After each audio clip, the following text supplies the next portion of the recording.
Bonjour my friends, I'm Frank and welcome to Club Foodie. Besides a wide variety of herbs and spices, I also have a ton of condiments. Seriously, without certain condiments, many recipes would be plain and boring, right? Now, my philosophy is this: if you can make it at home, why buy it? And that includes this popular condiment. In today's episode, I'll show you how to make my homemade Dijonnaise. This is a great recipe to have on hand. Plus, it is so easy to make.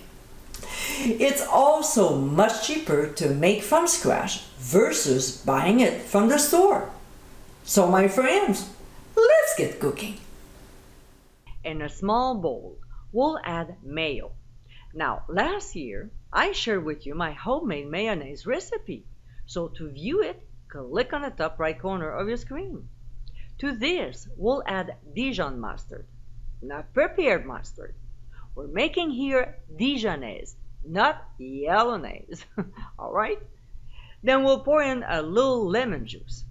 We'll stir well before adding a small pinch each of white pepper and finely ground sea salt. We'll stir again, taste and adjust if necessary, before storing it in the fridge until needed. And my friends, this is our homemade Dijonnaise. As you saw, it's extremely quick and easy to make this flavorful condiment. It's also a great recipe to have because of its versatility. You can use it in salads, salad dressings, marinades, or as a sandwich spread. I hope you give it a try soon, and be sure to visit clubfoodie.com for ingredient amounts and more info.